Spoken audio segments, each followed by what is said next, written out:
नमस्कार, स्वागत है आपका हमारे इस वीडियो में, जहां पर हम आज भारतीय संविधान के अनुच्छेद 1 से लेकर 395 तक जितने भी अनुच्छेद हैं उनमें से कौन कौन से सबसे महत्वपूर्ण अनुच्छेद हैं उनको देखेंगे। और आपको पहले से ही बता दे रहे हैं कि ये वीडियो फास्ट रिवीजन के तौर पर है, ठीक है। और इसमें जितने भी अनुच्छेद हैं उनको एग्ज़ाम के अकॉर्डिंग रखा गया है। मतलब ये कि जो भी परीक्षाओं में अनुच्छेद पूछे जाते हैं उन्हीं को रखा गया है। जैसा कि मैं पहले बता चुका हूं कि मेरा चयन टीजीटी सोशल साइंस के पद पर हुआ है, तो मैं पॉलिटी, हिस्ट्री, ज्योग्राफी इन विषयों को जानता हूं कि कहां से प्रश्न पूछे जाते हैं और जो अनुच्छेद हैं वो कौन कौन से अनुच्छेद ऐसे हैं जहां से सबसे ज़्यादा प्रश्न बनते हैं। तो आइए बिना देरी के चलते हैं वीडियो की तरफ और एक एक करके उन अनुच्छेदों को देखते हैं। और ये एक फास्ट रिवीजन है, ये बात भी आप याद रखिएगा। हम लोग पहला अनुच्छेद देखेंगे। पहले अनुच्छेद में संघ का नाम और उसका राज्य क्षेत्र। तो पहले अनुच्छेद में क्या है? संघ का नाम और उसका राज्य क्षेत्र, ठीक है।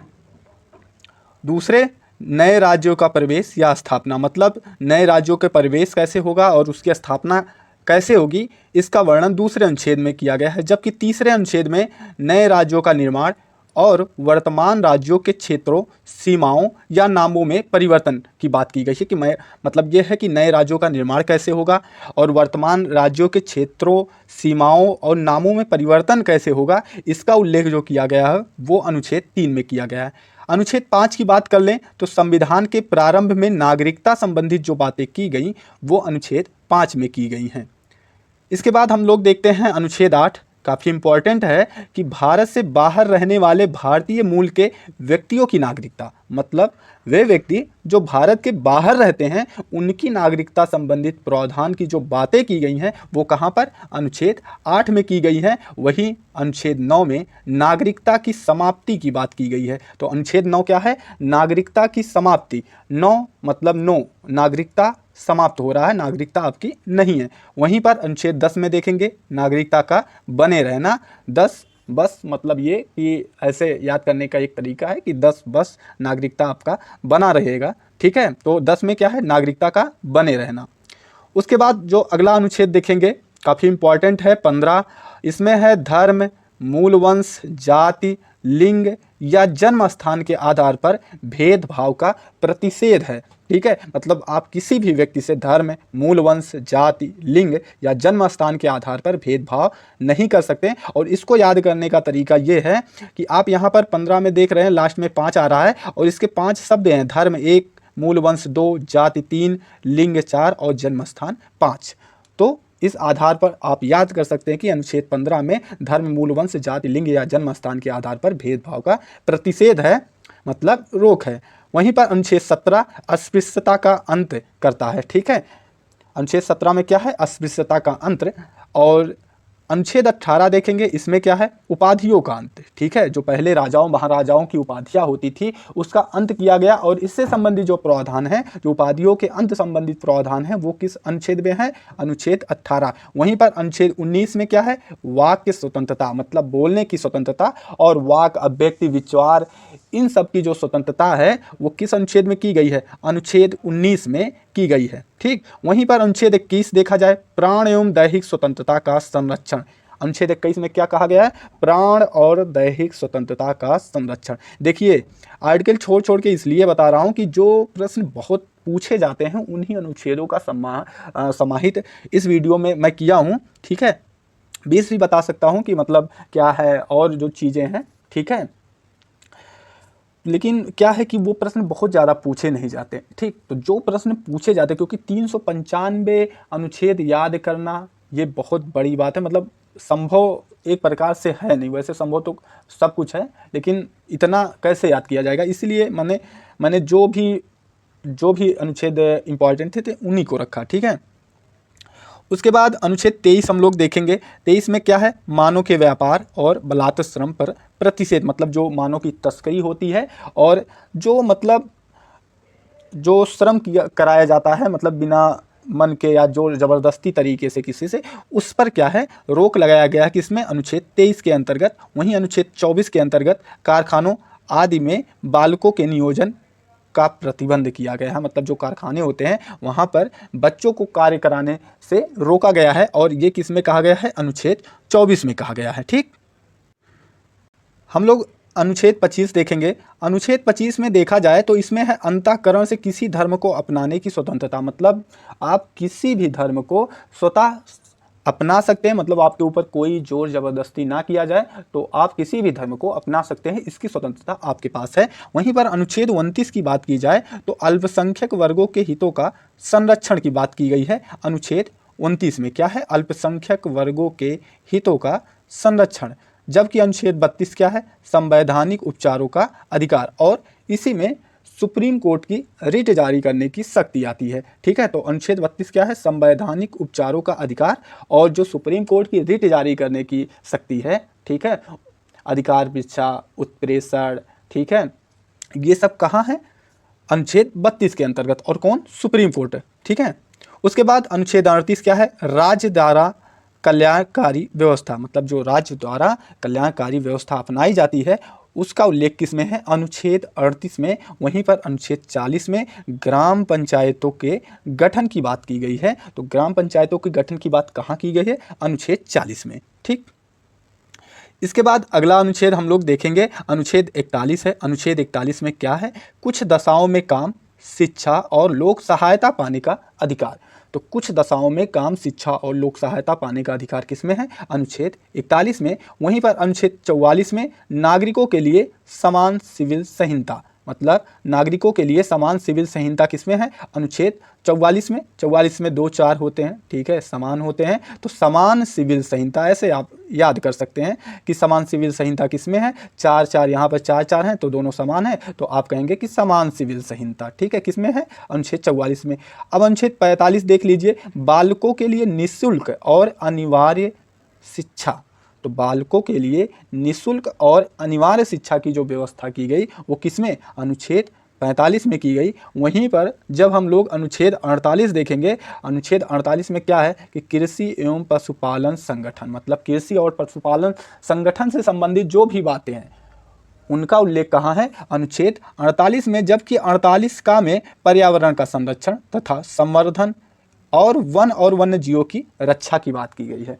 वैसे भारत में तो सिर्फ बात ही की जाती है वन्य जीवों की रक्षा की, बाकी आप लोग भी जानते हैं होता है क्या। ठीक है, उसके बाद अनुच्छेद 49 देखेंगे कि राष्ट्रीय महत्व के स्मारकों, स्थानों एवं वस्तुओं का संरक्षण।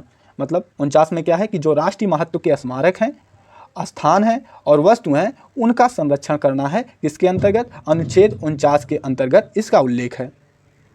अनुच्छेद 50 देख लेंगे। अनुच्छेद 50 में क्या है, कार्यपालिका से न्यायपालिका का पृथक्करण, मतलब कार्यपालिका अलग है और न्यायपालिका अलग है। इसका उल्लेख कहाँ किया गया है, अनुच्छेद 50 में किया गया है। वहीं पर अनुच्छेद 51 अंतर्राष्ट्रीय शांति और सुरक्षा की अभिवृद्धि, मतलब ये कि वसुधैव कुटुंबकम की जो अवधारणा है कि मतलब संपूर्ण विश्व एक ही है, एक परिवार की तरह है, इसकी जो अवधारणा है, इसकी जो बातें की गई है वो कहाँ पर की गई है, अनुच्छेद 51 के अंतर्गत। ठीक, हम लोग अगला अनुच्छेद देखेंगे, अनुच्छेद 52 है। 52 में क्या है कि राष्ट्रपति, भारत का जो राष्ट्रपति है उससे संबंधित जो बातें की गई हैं, उसके पद से संबंधित जो बातें की गई हैं वो किस अनुच्छेद में की गई हैं, अनुच्छेद 52 में की गई हैं। वहीं पर अनुच्छेद 53 में क्या कहा गया है कि संघ की कार्यपालिका शक्ति जो है राष्ट्रपति में निहित होगी। संघ की कार्यपालिका राष्ट्रपति में, मतलब संघ की कार्यपालिका शक्ति जो होती है वो राष्ट्रपति में निहित होगी। ये बातें की गई है अनुच्छेद 53 में। वहीं पर अनुच्छेद 54 में क्या कहा गया है, राष्ट्रपति का निर्वाचन। राष्ट्रपति के निर्वाचन संबंधी जो प्रावधान है वो कहाँ पर हैं, अनुच्छेद 54 के अंतर्गत हैं। जबकि 55 में राष्ट्रपति के निर्वाचन की रीति की बात की गई है। तो 54 में क्या कि राष्ट्रपति का निर्वाचन कैसे होगा, इसकी बात अनुच्छेद 54 में की गई है। ठीक है, जबकि राष्ट्रपति के निर्वाचन की रीति की जो बात की गई है वो अनुच्छेद 55 के अंतर्गत की गई है। ठीक, अनुच्छेद 59 देखेंगे। 59 में राष्ट्रपति के पद के लिए शर्तें, मतलब यदि आप राष्ट्रपति बन रहे हैं तो जो राष्ट्रपति का पद है उसके लिए कुछ शर्तें हैं, उसकी बातें जो की गई हैं वो अनुच्छेद 59 में की गई हैं। जबकि अनुच्छेद 60 में राष्ट्रपति के शपथ संबंधित बातों को रखा गया है कि राष्ट्रपति का शपथ कैसे होगा, वो शपथ में क्या कहेगा, किसके सम्मुख शपथ लेगा, ये सब जो बातें की गई है अनुच्छेद 60 में की गई हैं। ठीक, अनुच्छेद 61 देखेंगे, राष्ट्रपति पर महाभियोग चलाने की प्रक्रिया। तो राष्ट्रपति पर महाभियोग जो चलाया जाता है उससे संबंधित प्रक्रिया का जो वर्णन है वो अनुच्छेद 61 में किया गया है। अनुच्छेद 63 देख लें। अनुच्छेद 63 में भारत का उपराष्ट्रपति, मतलब भारत के उपराष्ट्रपति का पद कहाँ है? अनुच्छेद 63 में। ठीक, देखिए फास्ट रिवीजन है, तो ये फास्ट रिवीजन इसलिए है कि आप इसको तब देखें जब आप इसको पढ़ चुके हों। ठीक है, मतलब इस वीडियो को नहीं, इसके पूर्व अनुच्छेदों को पढ़ चुके हों और आपको रिवीजन के तौर पे रखना है, तो आप इस वीडियो को रखेंगे, इस वीडियो को 1-2 बार देखेंगे तो आपको चीज़ें बड़े जल्दी से याद हो जाएंगी। मतलब क्या होता है कि हम लोग इतने कम समय में मतलब इतने आर्टिकल कैसे देखेंगे, तो एक रिवीजन के तौर पर इस वीडियो को बनाया गया है। ठीक है, अगला अनुच्छेद हम लोग देखेंगे। अगला अनुच्छेद है अनुच्छेद 64 और इसमें क्या है कि उपराष्ट्रपति राज्यसभा का पदेन सभापति होगा। मतलब ये है कि राज्यसभा का जो पदेन सभापति होगा कौन होगा? उपराष्ट्रपति। ठीक है, और कहाँ पर? अनुच्छेद 64 में इसकी व्याख्या की गई है। वहीं पर अनुच्छेद 65 में क्या कहा गया है कि राष्ट्रपति की अनुपस्थिति में वाइस प्रेसिडेंट मतलब उपराष्ट्रपति प्रेसिडेंट होगा, मतलब राष्ट्रपति बन जाएगा। मतलब ये कि यदि राष्ट्रपति अपने पद पर नहीं है, अनुपस्थित हैं, तो क्या होगा कि जो उपराष्ट्रपति महोदय हैं वो राष्ट्रपति का पद धारण कर लेंगे। ठीक है, इसका उल्लेख कहाँ पर? अनुच्छेद 65 में किया गया है। वहीं पर अनुच्छेद 72 में राष्ट्रपति की क्षमादान की शक्ति है। मतलब जो राष्ट्रपति क्षमादान देते हैं, मृत्यु का लघुकरण कर देते हैं, दंड को परिहार कर देते हैं, ठीक है, विराम कर देते हैं, इन सब की जो बातें की गई है, राष्ट्रपति के क्षमादान शक्ति की जो बातें की गई हैं वो अनुच्छेद 72 में की गई हैं। वहीं पर अनुच्छेद 74 हम लोग देखेंगे तो राष्ट्रपति को सहायता एवं सलाह देने के लिए मंत्रिपरिषद होगा।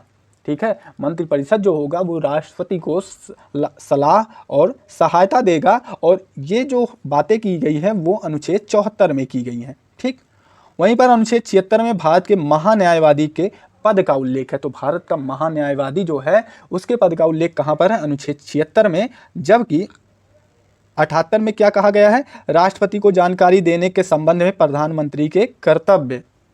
ठीक है, मतलब ये है कि प्रधानमंत्री का कर्तव्य होगा कि राष्ट्रपति को जितनी भी बातें हैं, ठीक है, जो देश से संबंधित बातें हैं वो राष्ट्रपति को दे प्रधानमंत्री। ठीक है, इसके बाद हम लोग देखेंगे अनुच्छेद 79। अनुच्छेद 79 में क्या है भैया? संसद का गठन। संसद का गठन कहाँ है? अनुच्छेद 79। संसद का गठन कैसे होता है ये भी बता दे रहे हैं, वैसे ये तो अनुच्छेद है।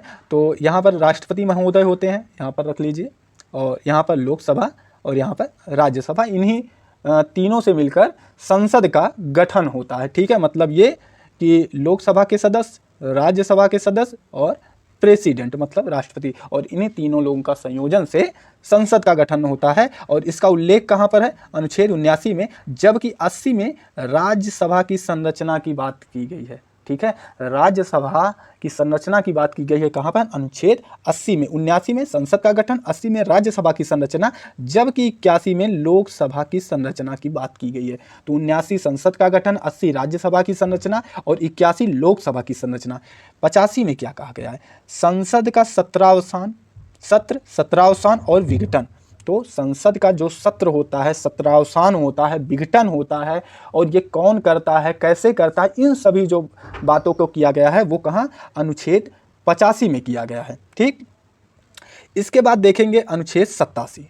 अनुच्छेद 87 में क्या है? राष्ट्रपति का विशेष अभिभाषण। राष्ट्रपति का विशेष अभिभाषण जो दिया गया है वो किस अनुच्छेद के अंतर्गत? अनुच्छेद 87 के अंतर्गत राष्ट्रपति का विशेष अभिभाषण दिया गया है। वहीं पर लोकसभा का अध्यक्ष या उपाध्यक्ष जो होगा वो उससे संबंधित जो बातें की गई हैं कि लोकसभा का अध्यक्ष कौन होगा, उपाध्यक्ष कौन होगा, ठीक है, ये सब अनुच्छेद 93 में की गई है। ठीक है, वहीं पर अनुच्छेद 108 में क्या कहा गया? कुछ दशाओं में दोनों सदनों की संयुक्त बैठक। ठीक है, कुछ दशाओं में मतलब ये कि कोई विधेयक होता है और उससे संबंधित क्या होता है? विधेयक पास ना हो। ठीक है, कुछ विधेयक होते हैं, विशेष विधेयक होते हैं, तो वो पास ना होने पर दोनों सदनों की संयुक्त बैठक होती है, और वो किस अनुच्छेद के अंतर्गत? 108 के अंतर्गत। वहीं पर धन विधेयक के संदर्भ में विशेष प्रक्रिया की जो बातें की गई हैं, मतलब धन विधेयक की जो बातें की गई हैं वो 109 में की गई हैं। 108 में क्या है? दोनों सदनों की संयुक्त बैठक। 109 में क्या है, धन विधेयक के संदर्भ में विशेष प्रक्रिया। 110 में है धन विधेयक की परिभाषा। ठीक है, तो धन विधेयक की परिभाषा कहाँ है, 110 में। और धन विधेयक के से संबंधित जो बातें की गई हैं, संबंध में विशेष प्रक्रिया है, वो 109 में है। फिर उसके बाद वार्षिक वित्तीय विवरण, मतलब जिसे आप बजट कहते हैं, ठीक है, उसका उल्लेख कहाँ है, 112 में, अनुच्छेद 112 में वार्षिक वित्तीय विवरण का उल्लेख है, मतलब बजट का उल्लेख है। संसद के विश्रांति काल में अध्यादेश जारी करने की शक्ति किसके पास होती है, राष्ट्रपति के पास होती है। और इसका उल्लेख कहाँ किया गया है, अनुच्छेद 123 में, 1, 2, 3। इसमें क्या कहा गया है कि संसद के विश्रांति काल में, मतलब ये कि संसद जब संचालित नहीं होगा तो उस समय अध्यादेश जारी करने की शक्ति किसके पास होगी, राष्ट्रपति के पास होगी। ठीक है, अनुच्छेद 124 क्या है, उच्चतम न्यायालय की स्थापना और गठन। तो जो उच्चतम न्यायालय होता है, जो सर्वोच्च न्यायालय होता है, उसकी स्थापना और गठन की बातें जो की गई हैं वो कहाँ, अनुच्छेद 124 में। देखिए अब एक बातें यहाँ पर और बता दे रहा हूँ कि जब हम केंद्र से संबंधित कोई प्रावधान पढ़ते हैं, ठीक है, तो क्या होता है, अब केंद्र मान लीजिए कि अनुच्छेद 124 में क्या है, उच्चतम न्यायालय की स्थापना और गठन। अब कहोगे कि भैया हमको उच्च न्यायालय का भी याद करना है, ठीक है, तो फिर क्या होता है कि उसमें नवासी, जो कोई अनुच्छेद हो, आपको राज्य का निकालना हो तो उसमें नवासी जोड़ दिया जाता है। ठीक है, नवासी, जैसे 124 में नवासी आप जोड़ेंगे तो फिर आपका आ जाएगा उच्च न्यायालय की स्थापना और गठन। लेकिन एक बात और याद रखनी है कि नवासी जोड़ते वक्त एक बात आपको और ध्यान देना है कि यदि वो अनुच्छेद का गिनती, जैसे कि अनुच्छेद 124 है, अब आप इसमें नवासी जोड़ रहे हैं तो भैया ये तो 200 पार हो जा रहा है। यदि अनुच्छेदों की संख्या 200 प्लस हो जाती है, नवासी जोड़ने पे 200 प्लस हो जाती है, तो उसमें नवासी ना जोड़ के आप कितना जोड़ेंगे, 90 जोड़ेंगे। ठीक है भैया, तो अनुच्छेद 124 में कितना जोड़ देंगे कि राज्य का आ जाएगा, मतलब उच्च न्यायालय का आ जाएगा, मतलब 90 जोड़ देंगे तो उच्च न्यायालय का आ जाएगा। इसी प्रकार से आप केंद्र से राज्य की जो मतलब अनुच्छेदें होती हैं, मतलब केंद्र में जो प्रावधान होते हैं, अगर राज्यों में वही प्रावधान हो रहे हैं तो उससे संबंधित अनुच्छेद या आर्टिकल जान सकते हैं। ठीक है, ये नियम है, इस बात को याद रखिएगा, काफ़ी आसानी होती है। इसके बाद देखेंगे अगला 143 में क्या है, उच्चतम न्यायालय से परामर्श करने की राष्ट्रपति की शक्ति। ठीक है, तो उच्चतम न्यायालय से परामर्श करने की जो राष्ट्रपति की शक्ति है वो कहाँ है, 143 अनुच्छेद में किया गया है। अगला हम लोग देखेंगे भारत का नियंत्रक महालेखा परीक्षक। ठीक है, तो भारत के नियंत्रक एवं महालेखा परीक्षक के का जो पद होता है, इससे संबंधित जो बातें की गई हैं वो कहाँ पर की गई हैं, अनुच्छेद 148 में। अनुच्छेद 148 में क्या होगा, भारत के नियंत्रक महालेखा परीक्षक का पद। वहीं पर अनुच्छेद 149 में क्या होगा कि नियंत्रक महालेखा परीक्षक के कर्तव्य और शक्तियाँ, मतलब ये कि जो नियंत्रक एवं महालेखा परीक्षक होता है उसकी कर्तव्य और शक्तियाँ से संबंधित जो आर्टिकल है वो कौन सा है, अनुच्छेद 100 या आर्टिकल 149। राज्यों के राज्यपाल, इनसे संबंधित जो अनुच्छेद है वो कौन सा है, 153। 153 में राज्यों के राज्यपाल संबंधित बातें की गई हैं कि राज्यों का राज्यपाल कैसे होगा, उसके पद की बातें की गई हैं। राज्यपाल की नियुक्ति जो होती है वो अनुच्छेद 155 के तहत की गई है कि राज्यपाल की नियुक्ति कौन करेगा, कैसे करेगा। ठीक है, ये बातें कहाँ की गई हैं, अनुच्छेद 155 में।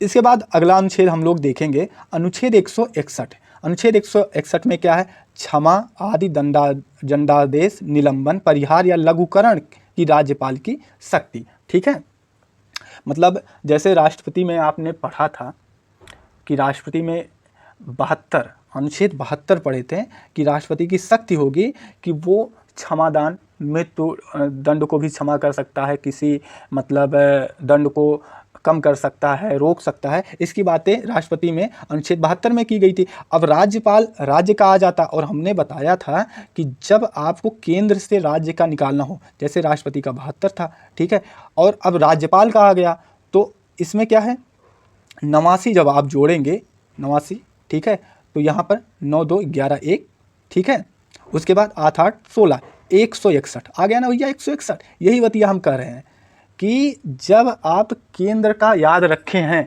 तो राज्य का निकालने में आसानी हो जाए। कुछ अनुच्छेद ऐसे हैं जिसमें क्या होता है कि 101 जुड़ता है, उसको भी हम आपको बता देंगे। बाकी एक बात और याद रखना है कि जब अनुच्छेदों की गणना, ठीक है, 89 जोड़ने पे 200 प्लस हो जाती है, तब 89 जोड़ने के बजाय आप 90 जोड़ देंगे तो फिर राज्य का आ जाएगा। तो भैया आप केंद्र का ही याद करिए, बेफजूल का राज्य का याद करने की बहुत ज़रूरत नहीं है। ठीक, अब इसके बाद हम लोग देखेंगे संघ राज्य क्षेत्रों का प्रशासन। ये कहाँ है? 239 में संघ राज्य क्षेत्रों का जो प्रशासन है, इसकी बातें कहाँ की गई हैं? 239 में। और 239 के का, ठीक है, 239 का का है, फिर का के का है, उसमें क्या है? दिल्ली के संबंध में विशेष उपबंध है। और वहीं 239 के का खा में क्या है कि केंद्र शासित क्षेत्रों की संवैधानिक तंत्र विफल हो जाने की दशा में उपबंध है। मतलब ये कि जो केंद्र शासित प्रदेश हैं उनकी संवैधानिक स्थिति खराब होने पर, ठीक है, जो उपबंध किया जाएगा उसका उल्लेख कहाँ किया गया? 239 के का के खा में। ठीक है, इसके बाद अगला देखेंगे पंचायतों की परिभाषा। और जो पंचायतों की परिभाषा दी गई है वो 243 में दी गई है। वैसे देखिए 243 के कई भाग हैं, ठीक है, लेकिन सभी इंपॉर्टेंट नहीं है, क्योंकि 243 में भाई इतने पार्ट हैं, आप याद ही करते रह जाओगे। तो जो जो महत्वपूर्ण है हम उनको बता दे रहे हैं। 243 में है पंचायतों की परिभाषा, और 243 का में है ग्राम सभा, ठीक है, और 243 खा में है पंचायतों का गठन कैसे होगा। ठीक है, तो का में क्या है? 243 में है पंचायतों की परिभाषा, 243 का में है ग्राम सभा, और 243 खा में है पंचायतों का गठन। वहीं पर 243 ता में देखेंगे तो नगर पालिका की परिभाषा है, इसको याद रखिए, ता। 243 ता में नगर पालिका की परिभाषा है, और 243 था में नगर पालिकाओं का गठन है। ठीक है, इसके बाद हम लोग देखेंगे अगला 244। 244 में क्या है? अनुसूचित क्षेत्रों एवं अनुसूचित क्षेत्रों का प्रशासन। मतलब जो अनुसूचित क्षेत्र हैं और जो जनजाति हैं उनका जो क्षेत्र और प्रशासन संबंधी जो बातें की गई हैं वो अनुच्छेद 244 में की गई हैं। अगला अनुच्छेद हम लोग देखेंगे अनुच्छेद 249। काफ़ी महत्वपूर्ण अनुच्छेद है। इसमें क्या है कि यदि राष्ट्रहित की बात हो, ठीक है, जिसमें राष्ट्रहित हो, उसमें राज्य सूची के विषय पर कानून कौन बनाएगा? भैया संसद कानून बना सकता है राज्य सूची के विषय पर, यदि राष्ट्रहित का महत्व हो। और ये बातें कहाँ की गई हैं? अनुच्छेद 249 में। वहीं पर 250 में क्या कहा गया है कि आपातकाल में राज्य सूची के विषय पर नियम कानून संसद बना सकता है। ये बातें कहाँ की गई हैं? 250 में क्या, ये आपातकाल है तो राज्य सूची के विषय पर नियम कानून संसद बना सकता है। जैसे राज्य सूची पर राज्य ही कानून बनाता है ना, लेकिन यदि आपातकाल है तो संसद बना सकता है। उसके बाद अगला अनुच्छेद देखेंगे अनुच्छेद 262। 262 में क्या है? अंतर्राज्यीय नदी जल विवाद का न्याय निर्णय। मतलब जो अंतर्राज्यीय नदी जल विवाद है उसका जो न्याय निर्णय कैसे होगा, कौन करेगा, ये सब जो बातें की गई हैं अनुच्छेद 262 में की गई हैं। वहीं पर अंतर्राज्यीय परिषद के संबंध में उपबंध जो हैं वो 263 में है। हम बात कर लें वित्त आयोग की। वित्त आयोग की जो बातें की गई हैं वो 280 में है। तो वित्त आयोग कहाँ पर है? 280 में इसकी बातें की गई हैं। वहीं पर अखिल भारतीय सेवाएं, अखिल भारतीय सेवाएं जो है ये बार बार पूछता है किस आर्टिकल में है, किस अनुच्छेद में है, तो आप कंफ्यूज हो जाते हैं। तो इसको याद रखिएगा 312 में अखिल भारतीय सेवाएं हैं, और संघ एवं राज्यों के लिए लोक सेवा आयोग, ठीक है, ये 315 है।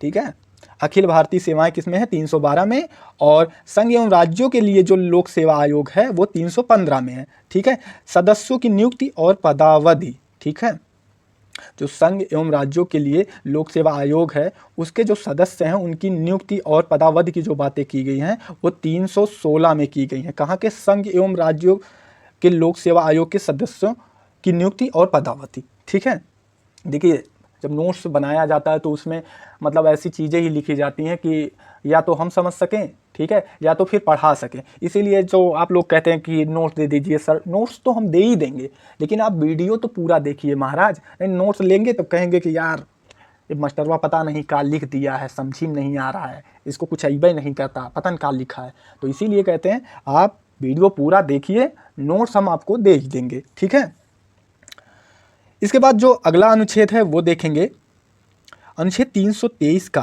अनुच्छेद 323 का यह है प्रशासनिक अधिकरण, ऐसे पूछ लेता है निम्नलिखित अनुच्छेदों में से किस अनुच्छेद के अंतर्गत प्रशासनिक अधिकरण की बात की गई है? 323 का में प्रशासनिक अधिकरण की बात की गई है और निर्वाचन आयोग द्वारा निर्वाचन, निर्देशन और नियंत्रण, ठीक है, ये कहाँ पर 324 में की गई है। तो 324 क्या है कि निर्वाचन आयोग द्वारा निर्वाचन कैसे होगा, निर्देशन, नियंत्रण कैसे करेगा, ये सब बातें 324 में की गई हैं। वहीं पर 325 में क्या है कि धर्म, मूल वंश, जाति या लिंग के आधार पर निर्वाचन नामावली से अपात्र नहीं होना। मतलब कोई व्यक्ति धर्म, मूल वंश, जाति या लिंग के आधार पर जो निर्वाचक नामावली होती है, ठीक है, जो वोटिंग लिस्ट होती है, वही हम कह रहे हैं जिसके माध्यम से आप वोट डालने जाते हैं, आप अपात्र नहीं होंगे, आप किसी भी जाति धर्म से संबंधित हो। ठीक है, ये बातें कहाँ पर की गई हैं? अनुच्छेद 325 में की गई हैं। उसके बाद अगला अनुच्छेद देखेंगे 326 है। 326 में क्या है? लोकसभा एवं राज्य विधानसभा का निर्वाचन वयस्क मताधिकार के आधार पर होगा या होना चाहिए। ये बातें कहाँ की गई हैं? अनुच्छेद 326 में। मतलब ये कि लोकसभा और राज्य विधानसभा की जो चुनाव होते हैं उसमें जो निर्वाचन होगा वो कैसे होगा? वयस्क मताधिकार। वयस्क मताधिकार मतलब वयस्क कहाँ कितना माना जाता है? भारत में 18 वर्ष माना जाता है। ठीक, उसके बाद निर्वाचन संबंधित मामलों में न्यायालयों के हस्तक्षेप का वर्जन, मतलब न्यायालयों के हस्तक्षेप की रोक की जो बातें की गई हैं वो 329 में की गई हैं। उसके बाद अगला अनुच्छेद हम लोग देखेंगे 330, और 330 में क्या है कि लोकसभा में अनुसूचित जातियों और अनुसूचित जनजातियों के लिए स्थानों का आरक्षण बहुत ही महत्वपूर्ण है।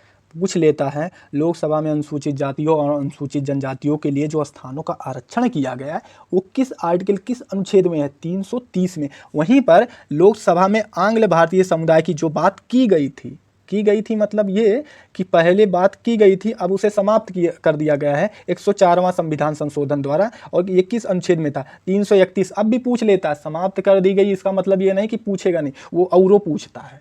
ठीक है, तो याद रखिएगा लोकसभा में आंग्ल भारतीय समुदाय से जो आंग्ल भारतीय समुदायों की जो बात की गई थी, ठीक है, उनके नियुक्ति की जो बातें की गई थी वो 331 आर्टिकल में है और उसे 104वां संविधान संशोधन द्वारा समाप्त किया गया। वहीं पर 332 में क्या है? राज्यों की विधानसभाओं में अनुसूचित जातियों और अनुसूचित जनजातियों के लिए स्थानों का आरक्षण। अब मैं ऐसे कर दिया हूँ, ठीक है, तो ये मैं जान रहा हूँ, इसीलिए नोट्स भाई वीडियो पूरा देख लिया करो, तभी नोट्स के पीछे दौड़ो। वीडियो पूरा देखोगे नहीं, नोट्स में तो बस 60 लिखा गया है, आप समझ ही नहीं पाओगे। तो राज्यों की विधानसभा में अनुसूचित जातियों और अनुसूचित जनजातियों के लिए स्थानों का जो आरक्षण है वो कहाँ? 332 में।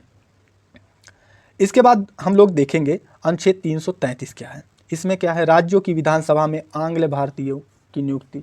तो ये भी था पहले, अब इसे भी 104वां संविधान संशोधन द्वारा समाप्त कर दिया गया है। ठीक है, संघ की राजभाषा क्या होगी? इससे संबंधित प्रावधान किस अनुच्छेद में? 343 में। ठीक है, संघ की राजभाषा क्या होगी, ये बातें कहाँ की गई हैं? 343 में। वहीं पर उच्चतम न्यायालय और उच्च न्यायालयों में प्रयोग की जाने वाली भाषा क्या होगी, इसका निर्धारण जो किया गया, या ये सब बातें जो की गई हैं 348 में। 348 में क्या है? उच्चतम न्यायालय एवं उच्च न्यायालयों में प्रयोग की जाने वाली भाषा। इसके बाद हम लोग अगला अनुच्छेद देखेंगे, अनुच्छेद 350 है। ठीक है, अनुच्छेद 350 नहीं, अनुच्छेद 350 का है। अनुच्छेद 350 का में क्या है कि प्राथमिक स्तर पर मातृभाषा में शिक्षा। अब कहेंगे सर आप 350 का नहीं, भैया नहीं उतना पूछता। ठीक है, तो 350 का पूछता है कि प्राथमिक स्तर पर मातृभाषा में शिक्षा किस अनुच्छेद में है? 350 का में है। वहीं पर हिंदी भाषा के विकास के लिए जो निर्देश दिया गया है वो अनुच्छेद 351 के अंतर्गत दिया गया है। ठीक है, 352 आप जानते ही हैं, आपात उद्घोषणा की बात की गई है, लेकिन 355 भी याद रखिए, क्योंकि 355 आप लोग याद नहीं रखते। इसमें है कि बाह्य आक्रमण के समय राज्य की सुरक्षा करना केंद्र का कर्तव्य होगा। मतलब जो केंद्र सरकार है उसका कर्तव्य होगा कि बाह्य आक्रमण होता है, किसी राज्य क्षेत्र पर होता है, तो केंद्र का कर्तव्य है कि उस राज्य क्षेत्र का उस और देश की सुरक्षा करे। ठीक है, और किस अनुच्छेद में है? 355 में। 356 में क्या है? राष्ट्रपति शासन। ठीक है, आप जानबे करते हैं 356 में राष्ट्रपति शासन होता है। कहाँ लगता है? किसी राज्य में लगता है। कब लगता है? जब संवैधानिक तंत्र विफल हो जाते हैं उस राज्य में। कैसे लगता है? जब संवैधानिक तंत्र विफल होंगे, राज्यपाल बताएगा राष्ट्रपति को, तो राष्ट्रपति वहाँ पर राष्ट्रपति शासन लगाएगा। ठीक है, वित्तीय आपात कहाँ है? 360 में। क्या भारत में कभी वित्तीय आपात लगा? अभी तक कभी नहीं लगा, ये भी बात याद रखिए। अंतिम अनुच्छेद जो महत्वपूर्ण है वो है संविधान संशोधन करने की संसद की शक्ति। मतलब ये कि संविधान संशोधन संबंधी जो बातें की गई हैं वो 368 में की गई हैं। तो भैया आज का जो भी इम्पोर्टेंट अनुच्छेद था 395 अनुच्छेदों तक जो मुझे महत्वपूर्ण लगा, जो अपने तैयारी के दौरान तक मुझे लगता है वो इतने ही थे। वैसे पूछ तो कुछ भी सकता है लेकिन महत्वपूर्ण इतने ही थे। और आप यहाँ तक आ गए हैं तो आपको ये भी बता देते हैं कि PDF कहाँ मिलेगा। आप टेलीग्राम पर जाइएगा और टेलीग्राम चैनल सर्च करिएगा विनय, ठीक है, विनय GS स्टडीज, ठीक है, और गैप नहीं करना है। ठीक है, विनय GS स्टडीज जब आप सर्च करेंगे तो फिर एक चैनल आ जाएगा और उसका लोगो ऐसे होगा। ठीक है, लोगो ऐसे होगा और मतलब आप उसको ज्वाइन कर लीजिएगा। ठीक है, और यहाँ पर जो पृथ्वी का नक्शा बना है यहाँ पर मेरा मतलब फ़ोटो लगा है तो वैसे ही लोगो है और आप उसको जाइए और ज्वाइन कर लीजिए। वहाँ पर मैं PDF डाल दूंगा एक समय के उपरांत और तब तक आप इसको पढ़िए और रिवीजन करिए। ठीक है, मिलते हैं आपसे अगले वीडियो में। तब तक के लिए नमस्कार, धन्यवाद।